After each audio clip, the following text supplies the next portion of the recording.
Yehovah Eloheinu Svaot, Kadosh, Kadosh, Kadosh.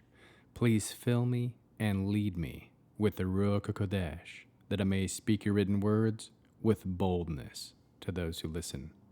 I ask all these things in Yeshua HaMashiach's name. Amen. We'll start with the Shema. Listen and obey. Children of Yehovah, pay careful attention and respond. Yehovah is our power and authority. Yehovah works in unity with himself, and you shall act upon your love to Yehovah with your power and authority, with your thoughts in mind, with your entire body, and with all the muchness that you have. Yod, He, Vav, He. Hand, behold, nail, behold. Joshua chapter 4.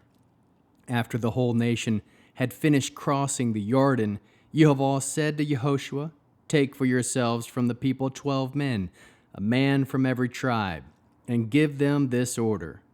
Take 12 stones from the middle of the Jordan riverbed, where the Kohanim are standing. Carry them over with you and set them down in the place where you will camp tonight." Yehoshua called the 12 men whom he had chosen from the people of Israel, a man from every tribe, and said to them, "Go on ahead of the ark of Yehovah your God, into the riverbed of the Jordan. Then each of you take a stone in his shoulder, corresponding to the number of the tribes of the people of Israel. This will be a sign for you. In the future, when your children ask, 'What do you mean by these stones?' you will answer them, 'It's because the water of the Jordan was cut off before the ark of the covenant of Yehovah. When it crossed the Jordan, the river in the Jordan was cut off, and these stones are to be a reminder for the people of Israel forever." The people of Israel did just as Yehoshua had ordered. They took 12 stones out of the Jordan riverbed, as Yehovah had said to Yehoshua, corresponding to the number of the tribes of the people of Israel, carrying them over with them in the place where they were camping, and set them down there. Yehoshua also set up 12 stones in the Jordan River itself, in the place where the feet of the Kohanim carrying the Ark of the Covenant had stood. They are there to this day. The Kohanim carrying the ark stood in the Jordan riverbed until Yehoshua had finished saying to the people everything that Yehovah had ordered him to say, in keeping with everything that Moshe had ordered Yehoshua. Then the people hurried across. When all the people had finished crossing, the ark of Yehovah passed on, and the Kohanim ahead of the people. The descendants of Reuben, descendants of Gad, and the half-tribe of Manasseh went on, armed, ahead of the people of Israel, as Moshe had said to them. Some 40,000 armed soldiers, ready for battle, crossed in the presence of Yehovah to the plains of Jericho. That day Yehovah made Yehoshua great in full view of all Israel. They were in awe of him, just as they had been in awe of Moshe all his life. Yehovah said to Yehoshua, "Order the Kohanim carrying the ark for the testimony to come out of the Jordan." So Yehoshua ordered the Kohanim, "Come out of the Jordan." The Kohanim carrying the ark of the covenant of Yehovah came up from the Jordan riverbed.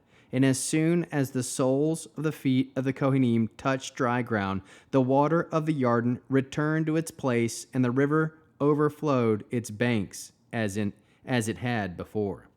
The people came up out of the Jordan on the 10th day of the first month, camped at Gilgal, by the eastern boundary of Jericho. These 12 stones, which they took out of the Jordan, Yehoshua piled up at Gilgal. Then he said to the people of Israel, "In the future, when your children ask their fathers what these stones mean, you are to explain it to them by saying, 'Israel came over this Jordan on dry land. For Yehovah, your God, dried up the water in the Jordan from in front of you until you had crossed, just as Yehovah, your God, did to the sea of Suph, which he dried up from in front of us until we had crossed.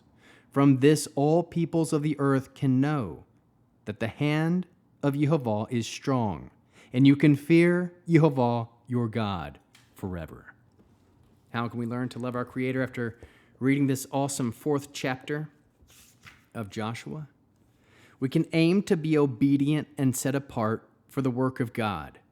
When Yehweh does something in your life that only He can do, set up a remembrance to celebrate God showing Himself to you in your life. Plan for your children to ask you about your past and where you came from, and have stories set in place for them to see, so their trust will increase. Point your words in the direction of the power of Yehweh in your life. Act on the words of Yehweh. Trust that all things are possible for Yehweh. Be ready to fight for Yehweh. Aim to be and remain in the presence of Yehweh. Be in awe of Yehweh and His mighty works. Be ready to explain to your children the awesome works of Yehweh. Proclaim to all the hand of Yehweh is strong, and to fear Yehweh, our Elohim, forever. How can we love others as Yeshua loves us? We can encourage the fear of Yehweh, our Elohim. Bear one another's burdens. We can be ready to fight for Yehweh and trust and obey and fear Him.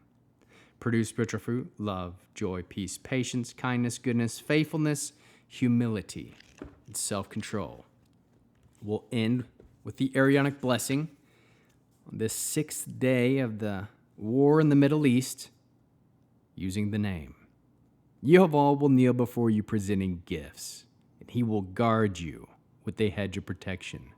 Yehweh will illuminate the wholeness of His being toward you, bringing order, and He will provide you with love, sustenance, and friendship.